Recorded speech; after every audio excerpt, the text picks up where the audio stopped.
ഇന്ന് എൻ്റെ കൂടെ ഉള്ളത് ഒരു വണ്ടിപ്രാന്തനാണ്. അപ്പോൾ ശരിക്കും പറയുകയാണെങ്കിൽ ഈ കാറിനോടും ബൈക്കിനോടും എല്ലാം ഇത്രയും ഒരു ലവ്, ഈ ഒരു ഭ്രാന്ത് ഇത് എങ്ങനെ തുടങ്ങിയതാ ശരിക്കും പറഞ്ഞാല്? അത് ശരിക്കും ഒരു തുടക്കത്തിന് ആവശ്യമില്ല. സാധാരണ കൊച്ചു കുട്ടികൾക്കാണെങ്കിലും വണ്ടിയാണ് ഏറ്റവും കണ്ടു കഴിഞ്ഞാൽ ഇഷ്ടം എന്ന് പറയാം. അത് വളർന്നു വരുമ്പോൾ ചില ആളുകൾക്ക് വീണു പോകാറുണ്ട്. പക്ഷെ നമുക്കത് അങ്ങനെ വളർന്നു വന്നു എന്ന് പറയാം. എനിക്ക് തോന്നുന്നു വണ്ടിയോടുള്ള ഇഷ്ടം അത് അങ്ങനെ നിൽക്കണം അന്ന് മുതൽ ഇന്ന് വരെ, ചെറുപ്പം മുതൽ ഈ പ്രായം വരെ. ആള് വലുതാവും തോറും വന്നിട്ടില്ല, ആ ഒരു ഭ്രാന്തും കൂടിക്കൊണ്ടിരിക്കുന്നു. ചികിത്സിക്കാൻ പറ്റാത്തതും. അപ്പൊ ശരിക്കും പറഞ്ഞാല് ഈ കുഞ്ഞിലെയൊക്കെ ഈ പറഞ്ഞ പോലെ ഉത്സവത്തിന് പോകുമ്പോഴാണെങ്കിൽ പോലും കാറ് പറയുന്ന പോലെ ഇങ്ങനത്തെ ഐറ്റംസ് കണ്ടു കഴിഞ്ഞാല്, ഞങ്ങൾ നാട്ടിൻപുറത്ത് ജനിച്ചു വളർന്ന 80s പിള്ളേരാണ്. അപ്പൊ നമുക്ക് കാറുകൾ കാണാൻ, കളിപ്പാട്ടങ്ങളാണ് കൂടുതൽ കാണാൻ. ശരിക്കുള്ള കാറുകൾ കാണാൻ പറ്റില്ല. എനിക്ക് തോന്നുന്നു ഞാൻ ഏറ്റവും കൂടുതൽ കണ്ടുകൊണ്ട് വാനൊക്കെയാണ്, മറ്റോർ വാനും മഹേന്ദ്ര ജീപ്പൊക്കെയാണ്, കാറുകളല്ല. അപ്പൊ അവിടുന്ന് ഒരു ചെറിയ കളിപ്പാട്ടം കിട്ടിയാലും അതിനോട് താലോചിച്ച് എടുത്തു വെക്കുക എന്നുള്ളതും, കാറുകളിലും അല്ലെങ്കിൽ വണ്ടികളും മേടിക്കാൻ വേണ്ടി വാശി പിടിക്കാനുള്ളതൊക്കെ അതൊക്കെ സാധാരണ എല്ലാ പിള്ളേരും പോലെ നമ്മൾ ചെയ്തിട്ടുണ്ട്. പക്ഷെ അവസരങ്ങൾ കുറവായിരുന്നു. വളരെ കുറച്ച് കളിപ്പാട്ടങ്ങൾ നമ്മളന്ന് കിട്ടിയിട്ടുള്ളൂ അല്ലെങ്കിൽ കളിച്ചിട്ടുള്ളൂ. അപ്പൊ ഇപ്പൊ ശരിക്കും പറഞ്ഞാൽ ഒരു വലിയ ഹോട്ട് വീൽ കളക്ഷൻ ഒക്കെ ഉണ്ടോ? ഇല്ല, എനിക്ക് മിനിയേച്ചർ ഇഷ്ടമല്ല. ഇഷ്ടമല്ലെന്നല്ല പറയാം, അത് ഇഷ്ടമല്ലാത്ത വാക്ക് തെറ്റാണ്. മിനിയേച്ചറിനോട് അത്ര വലിയൊരു പ്രാന്തില്ല. ശരിക്കും വണ്ടിയാണ് ഇഷ്ടം. കുഞ്ഞിനോടൊന്നും ഒരു 6 കമ്പ്യൂട്ടർ മുമ്പിൽ വെച്ചിട്ടുണ്ട് അത് കാണാൻ വേണ്ടിട്ട്. അല്ലാണ്ട് കളക്ട് ചെയ്യാനോ അല്ലെങ്കിൽ ഹോട്ട് വീൽസ് വണ്ടിയാണ് ഒരു ജീവനുള്ള അല്ലെങ്കിൽ സഞ്ചരിക്കാൻ പറ്റുന്ന, ഓടിക്കാൻ പറ്റുന്ന വണ്ടി വേണം, അല്ലാണ്ട് കളിപ്പാട്ടമല്ല. അപ്പൊ ശരിക്കും പറഞ്ഞാല് ഫസ്റ്റ് വണ്ടി അത് ഏതായിരുന്നു? അതെല്ലാം ഇന്ത്യക്കാരും പോലെ India 800 ആയിരുന്നു, Maruti 800 ആയിരുന്നു. അത് ഞാൻ മേടിക്കുന്നത് എനിക്ക് തോന്നുന്നു 2009-2008 ആ കാലഘട്ടത്തിലാണ്. ഒരു യൂസ്ഡ് വണ്ടി. അത് ആദ്യം ഒരു ബൈക്ക് മേടിച്ചു, ഒരു ബജാജ് പൾസർ മേടിച്ചു. ആ വണ്ടി കയ്യിൽ നിൽക്കുമ്പോൾ ഒരു വർഷത്തെ അയക്കുന്നതിന് മുന്നേ വിറ്റിട്ടാണ് ഞാൻ കാർ മേടിക്കുന്നത്. അപ്പൊ അന്ന് ആ വണ്ടിയാണ് ആദ്യം മേടിക്കുക. അപ്പൊ ഞാൻ ഫസ്റ്റ് പൾസർ എന്ന് പറയും, പിന്നെ Maruti 800 മേടിച്ചു എന്ന് പറയാം. അങ്ങനെയാണ് പറയാൻ പറ്റുക. അതെ, ഫസ്റ്റ് കാർ പറയുകയാണെങ്കിൽ Maruti 800. അത് ശരിക്കും പറഞ്ഞാൽ എങ്ങനെയാണ്, ഈ അഫോർഡബിലിറ്റി കൊണ്ട് വാങ്ങിയതാണോ അതോ ഇഷ്ടം കൊണ്ട് വാങ്ങിയതാണോ? എങ്ങനെ, അതിൽ ഏത് രീതിയിൽ അത് പറയാൻ പറ്റും? ആളുകൾക്ക് വിശ്വസിക്കാൻ പറ്റി അറിയാൻ പാടില്ല. ഞാൻ 68,000 രൂപ 69,000 രൂപയ്ക്കാണ് ബജാജ് പൾസർ മേടിക്കുന്നത്, പുതിയ വണ്ടി. അത് EMI അടച്ച് തീർന്നിട്ട് ആ വണ്ടി വിറ്റിട്ട് 50,000 രൂപയ്ക്കാണ് Maruti 800 മേടിക്കുന്നത്. അന്ന് എനിക്ക് അതേ അഫോർഡ് ചെയ്യാൻ പറ്റുമായിരുന്നുള്ളൂ. ബൈക്ക് കൊടുത്ത് കിട്ടുന്ന ഒരു കാറ്, ആ കാറ് ഞാൻ മേടിച്ചു. അന്ന് ജോലിയൊന്നും തുടങ്ങിയിട്ടില്ല, ശരിക്കും ജോലിക്ക് തുടങ്ങുന്നേ ഉള്ളൂ ആ സമയത്ത്. പിന്നെ ആ കാർ ഇപ്പോഴും ഉണ്ടോ? ഇല്ല, ആ കാർ ഇപ്പോഴില്ല. അത് കണ്ടം ചെയ്ത് പോയെന്ന് തോന്നുന്നു. കാരണം ഞാൻ അത് തിരിച്ചു പിടിക്കാൻ വേണ്ടി ശ്രമിച്ചായിരുന്നു. പക്ഷെ അതിന്റെ ഓണർ പറഞ്ഞു അത് കണ്ടം ചെയ്ത് കളഞ്ഞു എന്ന് പറഞ്ഞായിരുന്നു.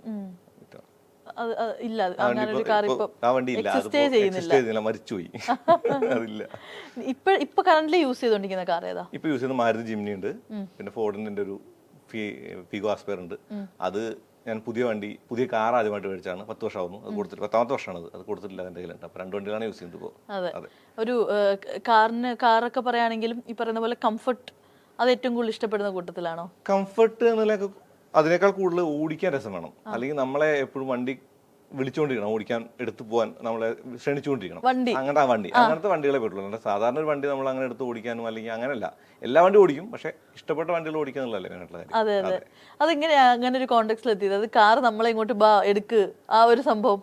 ചില വണ്ടികൾ അങ്ങനെ വിളിക്കുന്ന പോലെ നമുക്ക് എപ്പോഴും ഓടിക്കാനായിട്ടൊരു ഒരു ത്വര വരും, അല്ലെങ്കിൽ ഒരു ആഗ്രഹം തോന്നും, ഒരു ഇഷ്ടം എടുത്ത് ഓടിക്കാൻ. എപ്പോഴും നമുക്ക് ഉറക്കം കളയും, നമ്മുടെ നാളെ രാവിലെ എണിച്ചിട്ട് നേരത്തെ എടുത്ത് ഓടിക്കാൻ നമുക്ക് തോന്നും. അങ്ങനെ ചില വണ്ടികളുണ്ട്. പെട്ടെന്ന് പറയാൻ ഇപ്പൊ ജിമിനിയുടെ കാര്യം പറയാം. ഫോർ എക്സാമ്പിൾ എൻ്റെ അടുത്തുള്ളത് ഞാൻ ഓഫ് റോഡ് പോകാൻ വേണ്ടി ഉപയോഗിക്കുന്ന വണ്ടിയാണ് അത്. അതായത് ഓഫ് റോഡ് പോകാൻ വേണ്ടി മാത്രമാണ് ആ വണ്ടി ഉപയോഗിച്ചിട്ടുള്ളൂ. എനിക്ക് തോന്നുന്നു 1.5 വർഷമായിട്ട് ആകെ ഓടിക്കുന്നത് 16 കിലോമീറ്റർ താഴെയാണ്. അത് പൊതുവേ നമ്മൾ റോട്ടിൽ എടുക്കാറില്ല, അല്ലെങ്കിൽ അങ്ങനെ ഒരു യാത്രയ്ക്ക് ഉപയോഗിക്കാറില്ല, ആവശ്യത്തിന് വേണ്ടി മാത്രം. അതും ഒരു ഹാർഡ് കോർ ഓഫ് റോഡ് ഒന്നല്ല, നമ്മുടെ ഇഷ്ടത്തിന്. ഇപ്പൊ നമ്മൾ പോവാണ്, ഒരു പാടത്തൊരു സ്ഥലം കണ്ടു, ആ സ്ഥലത്തേക്ക് ഒന്ന് പോയി അവിടെ പോയി സംസാരിക്കാനോ അല്ലെങ്കിൽ ഒരു ചായ കുടിക്കാനോ പറ്റും. അങ്ങനത്തെ ഒരു ലൈഫ് സ്റ്റൈൽ നിലയ്ക്കാണ്, അല്ലാണ്ട് ഒരു ഓഫ് റോഡർ അല്ല, ഒരു ലൈഫ് സ്റ്റൈൽ വണ്ടി നിലയ്ക്കാണ് അങ്ങനത്തെ വണ്ടികൾ. അതെ, ആ വണ്ടി നമ്മൾ ഇങ്ങോട്ട് വിളിക്കും. അതെ, നമ്മൾ പറയും 4 ദിവസം നമ്മൾ എടുത്തില്ലെങ്കിൽ നമ്മൾ രാവിലെ പുറത്തേക്ക് ഇറങ്ങുമ്പോൾ നമ്മളോട് പറയും ഇന്ന് എടുത്തിട്ടില്ലല്ലോ ഇതുവരെ എന്ന് പറയാം. നമ്മൾ എടുത്തിട്ട് പോകുന്ന ആ ഒരു സംഭവം. അപ്പൊ ശരിക്കും പറഞ്ഞാല് ഒരു യാത്ര ചെയ്യാൻ വേണ്ടിയിട്ട്, ആ ഒരു അവിടെ എത്താൻ വേണ്ടിയിട്ട്, ആ ഒരു പർപ്പസിന് വേണ്ടിയിട്ട് വണ്ടി ഓടിക്കുന്നതിനേക്കാളും കൂടുതൽ വണ്ടി ഓടിക്കാൻ വേണ്ടിയിട്ട് മാത്രം യാത്ര ചെയ്യുന്ന ആളാണോ? ഞങ്ങൾ അങ്ങനെയാണ് പൊതുവെ. കാരണം ഞങ്ങൾക്ക് വണ്ടി ഓടിക്കാൻ വേണ്ടി ഓടിക്കണം. അതായത് നമ്മളെല്ലാ പുതിയ വണ്ടികളും ഓടിക്കുന്നുണ്ട് ഓൾമോസ്റ്റ്. അതായത് നിരത്തിലിറങ്ങുന്ന വണ്ടികളൊക്കെ ഭാഗ്യവശാൽ ആദ്യം കിട്ടുന്ന ആളുകളാണ് നമ്മൾ. അപ്പൊ നമ്മളത് ഓടിക്കാൻ വേണ്ടി തന്നെ ഓടിക്കുന്നതാണ്. വണ്ടി എങ്ങനെയുണ്ടെന്ന് അറിയാനും ഇതിന്റെ എന്താണ് അവസ്ഥ എന്ന് അറിയാനും ഒക്കെ ഓടിക്കുന്ന. പക്ഷെ നമുക്ക് നമ്മുടെ സ്വന്തം വണ്ടി ഓടിക്കാനുള്ള സമയം കുറവാണ്. ഇപ്പൊ യാത്ര ചെയ്യാൻ വേണ്ടി നമ്മൾ ഓടിക്കേണ്ട കാര്യം വരുന്നില്ല. കാരണം നമ്മൾ പലപ്പോഴും പോകുന്നത് കമ്പനി വണ്ടികളിലോ അല്ലെങ്കിൽ മീഡിയ ഫ്ലീറ്റിലോ ഒക്കെ ആയിരിക്കും. ഇതുപോലുള്ള വണ്ടികൾ ചില ജേർണലിസ്റ്റുകളും അല്ലെങ്കിൽ ചില വ്ളോഗേഴ്സും പറയും വണ്ടി വാങ്ങേണ്ട കാര്യമില്ല, നമുക്ക് ആവശ്യത്തിന് അവരുടെ വണ്ടി എടുത്തു പോകും. പക്ഷെ അങ്ങനെയല്ല, നമുക്ക് ഒരു വണ്ടി അല്ലെങ്കിൽ 2 വണ്ടി സ്പെഷ്യൽ വണ്ടികൾ നമുക്ക് വേണം, നമ്മുടെ സ്വന്തമായിട്ട്. നമുക്കത് കെയർ ചെയ്ത് കൊണ്ടെടുക്കാനും കഴുകാനും അല്ലെങ്കിൽ എന്താ പറയുക ആ വണ്ടിയുടെ കൂടി ചേർന്ന് ജീവിക്കാനൊക്കെ പറ്റിയ വണ്ടികൾ വേണം. അങ്ങനെയുള്ള 1-2 വണ്ടികൾ നമ്മുടെ അടുത്തുണ്ട് എന്നുള്ളതാണ്. ഇത്രയും നാള് ഓടിച്ചു നോക്കിയതിൽ വെച്ചിട്ട് ദ ബെസ്റ്റ് എന്ന് പറയാൻ പറ്റുന്ന ഒരു 5 വെഹിക്കിൾ പറയാൻ പറ്റുവാണെങ്കിൽ അങ്ങനെ പറയാൻ പറ്റുമോ?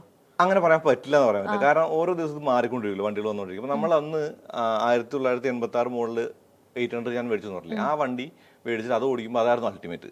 പിന്നെ അവിടെ നമ്മൾ കണ്ടുകൊണ്ടിരിക്കണം വണ്ടിയുടെ വളർച്ച എന്ന് പറയുന്നത്. അപ്പോൾ അന്ന് ഓടിച്ച് ഇന്ന് ഇവിടെ എത്തി നിൽക്കുമ്പോൾ ഇന്നലെ ഈ വിറ്റാര ഓടിച്ച് തന്നിരിക്കുകയാണ്. അപ്പോൾ അത്രയും വണ്ടികൾ ഓടിക്കുന്നുണ്ട് നമ്മൾ. അപ്പോൾ ഈ വണ്ടികൾ ഓടിക്കുമ്പോൾ ഒരു നല്ല 4 വണ്ടി എടുക്കാൻ പറഞ്ഞാൽ ബുദ്ധിമുട്ടാണ് പറയാനായിട്ട്. കാരണം ഇത് ഇവോൾവ് ചെയ്തുകൊണ്ടിരിക്കുകയാണ്. നാളെ ചിലപ്പോൾ അതിനേക്കാൾ നല്ല വണ്ടി വരും. പക്ഷേ ഞാനൊരു ഓൾഡ് സ്കൂൾ ആളാണ്. എനിക്ക് ഒരു മാനുവൽ ഒരു പെട്രോൾ നല്ലൊരു വണ്ടി കിട്ടിയാൽ ഓടിക്കാൻ ഇഷ്ടമാണ്. പർട്ടിക്കുലർ മോഡലൊന്നുമില്ല, ഒത്തിരി പവർഫുൾ ആയി ഒരു നല്ല ഹാൻഡിലിംഗ് ഒരു വണ്ടി ഓടിക്കാൻ ഇഷ്ടമാണ്. അപ്പൊ അങ്ങനെ ഒരു സ്പെസിഫിക് ആയിട്ട് ഒരു മോഡൽ അല്ലെങ്കിൽ ഒരു കാർ അങ്ങനെ എടുത്തു പറയാനായിട്ടൊന്നുമില്ല. അങ്ങനെ ആഗ്രഹമൊക്കെ ഉണ്ട് എനിക്ക്. പക്ഷെ ആഗ്രഹമുള്ള വണ്ടി എന്ന് പറഞ്ഞാൽ എനിക്ക് ഓടിക്കാനും അല്ലെങ്കിൽ എപ്പോഴും വാങ്ങണം എന്നൊക്കെ സ്വപ്നമുള്ള വണ്ടിയൊക്കെ ഉണ്ട്. സാധാരണ എല്ലാവരും പറയുന്ന പോലെ പോർഷൻ 911 എനിക്ക് ഇഷ്ടമാണ്. പക്ഷെ അതൊക്കെ കയ്യെത്തി പിടിക്കാൻ ബുദ്ധിമുട്ടുള്ള വണ്ടി ആയതുകൊണ്ടും ഇങ്ങനെ വേണമെങ്കിൽ ക്യാമറ മുമ്പിൽ നിന്ന് തള്ളാൻ മാത്രം പറ്റുന്ന കാര്യമാണ്. അല്ലാതെ അതൊരിക്കലും പെട്ടെന്ന് വാങ്ങാനോ അല്ലെങ്കിൽ ഉപയോഗിക്കാനൊന്നും പറ്റില്ല. പിന്നെ എല്ലാവരും പറയുന്ന പോലെ നമുക്കും പറയാം ഇഷ്ടമാണ്, അത് വേണം നമുക്ക് പറയാം. കാർ ഓർ ബൈക്ക് എന്ന് ചോദിച്ചു കഴിഞ്ഞാൽ കാറെന്നേ പറയുള്ളൂ. ഒബ്വിയസ്ലി ബൈക്ക് ഓടിക്കാറുണ്ട്, പക്ഷെ കാറാണ് കൂടുതൽ. അതെ, എന്തുകൊണ്ട് സേഫ്റ്റി ഇഷ്യൂസ്? സേഫ്റ്റി അങ്ങനെയല്ല, അത് അന്ന് മുതൽ ഇന്ന് വരെ കാറിനോടാണ് ഇഷ്ടം. ഞാൻ പറഞ്ഞില്ലേ, പുതിയ വണ്ടി വാങ്ങിയിട്ട് അത് വിറ്റിട്ട് പഴയ ഒരു കാർ വാങ്ങണമെങ്കിൽ മനസ്സിലായില്ല കാര്യങ്ങൾ. ബൈക്കിനോടായിരുന്നെങ്കിൽ ഞാൻ ഒരു പക്ഷേ ആ ബൈക്ക് കൊണ്ടുവരുന്നില്ല കുറച്ച് കാലം കൂടി. മനസ്സിലായി, കാറിനോടാണ് ആ ഒരു ഇഷ്ടം കൂടുതൽ എപ്പോഴും. കാറെന്നല്ല, കാർ ഓടിക്കാറുണ്ട്, വലിയ വണ്ടികൾ ഓടിക്കാറുണ്ട്, ഹെവി ലൈസൻസ് ഉണ്ട്, ട്രക്കുകൾ ഓടിക്കാറുണ്ട്, എല്ലാം ഓടിക്കാറുണ്ട്. പക്ഷെ കാറുകളാണ് കൂടുതൽ ഇഷ്ടം. ആ ഒരു ഭയങ്കര സ്നേഹം. അതെ, അതിനാണ് ഇഷ്ടം. അതെ, ഒരുപാട് കാറുകൾ ഓടിച്ചു നോക്കിയിട്ടുണ്ട്, എല്ലാം ഉണ്ടെങ്കിലും ലൈഫിൽ ആദ്യമായിട്ട് ഡ്രൈവ് ചെയ്തൊരു കാർ ഉണ്ടാവുമല്ലോ, ആ ഒരു ഫീല് അതെന്തായിരിക്കും? അത് കാറല്ല, അത് ഒരു വാനായിരുന്നു. ഒരു മറ്റൊരു വാനാണ് ഞാൻ ആദ്യമായിട്ട് ഓടിക്കുന്നത്. അത് പറഞ്ഞു കഴിഞ്ഞപ്പോൾ എനിക്കറിയില്ല അതിനെ എങ്ങനെ അത് വിശ്വസിക്കുമോ അതോ വിശ്വസിക്കാൻ പറ്റുമോ എനിക്കറിയില്ല. അത് നമ്മുടെ വീട്, അതായത് അമ്മയുടെ വീട്ടിൽ താമസിക്കുന്ന സമയത്ത് ചെറുപ്പം, ലൈസൻസ് കിട്ടുന്ന പ്രായമൊന്നുമില്ല, 10-13 വയസ്സാണ്. ബോബി ജമ്മിനോട് തള്ളുന്ന പോലെ അല്ല ഉള്ളതാണ്. അപ്പോൾ ഈ വണ്ടി എന്ന് പറയുന്നത് നമ്മുടെ വീട്ടിലാണ് പാർക്ക് ചെയ്യുക. അപ്പോൾ നമ്മുടെ വീട്ടിൽ ഒരു ബൈക്ക്, ഒരു ചെറിയ ബൈക്ക് ഉണ്ട്, അത് പുറത്തേക്ക് എടുക്കണമെങ്കിൽ ഈ വണ്ടി മാറ്റിയിടണമായിരുന്നു. അപ്പോൾ അന്ന് ഒരു അത്യാവശ്യം വന്നപ്പോൾ എടുക്കാൻ ആളില്ല, ഇല്ല. അപ്പോൾ ഞാൻ സ്വയം കയറി ഇരുന്ന് എടുത്ത് മാറ്റിയിടുന്നതായിട്ട്. അതാണ് ആദ്യത്തെ ഒരു. അതൊന്നും ഓടിച്ചിട്ടില്ല, ആദ്യമായിട്ട് വണ്ടി എടുത്ത് മാറ്റിയിടുന്നതായിട്ട്. വണ്ടിയെ കുറിച്ച് അറിയാം, അല്ല വണ്ടി ആളുകളുടെ കൂടെ യാത്ര ചെയ്തിട്ടുണ്ടെങ്കിലും ഞാൻ ആദ്യമായിട്ട് ഒറ്റയ്ക്ക് എടുത്ത് മാറ്റിയിട്ടുണ്ടായിട്ടുണ്ട്. ഒരുപാട് ദൂരമൊന്നുമില്ല, ഒരു 5 മീറ്റർ അല്ലെങ്കിൽ ഒരു 6 മീറ്റർ അത്രേ ഉള്ളൂ. പക്ഷെ അതാണ് ആദ്യത്തെ ഒരു ഓർമ്മ എന്ന് പറയുന്നത്. അതെ, എപ്പൊ ചോദിച്ചാലും അത് പറയാനായിട്ട് കാരണം ഉള്ളത് കൊണ്ട്, മീൻസ് ആ ഒരു കാരണം ചിലപ്പോൾ ആ ഒരു ഫീൽ ഇപ്പോഴും മൈൻഡിൽ ഉള്ളത് കൊണ്ടായിരിക്കുമല്ലോ അതെടുത്ത് മാറ്റി. ഈ ഫീൽ എന്ന് പറയുമ്പോൾ ഞാൻ നാട്ടിൽ പോയിട്ട് സുഹൃത്തുക്കളോട് പറഞ്ഞപ്പോൾ അവരെ കളിയാക്കി, ഇത് തവണയാണ് പറയുന്നത് അന്ന് തന്നെ. അന്ന് മുതലേ നാട്ടിൽ അവർ പറയും തള്ളുന്നതാണെന്ന് പറയും. പക്ഷെ ഇത് ഉണ്ടായിട്ടുള്ള കാര്യമാണ്, ചെയ്തിട്ടുണ്ട്.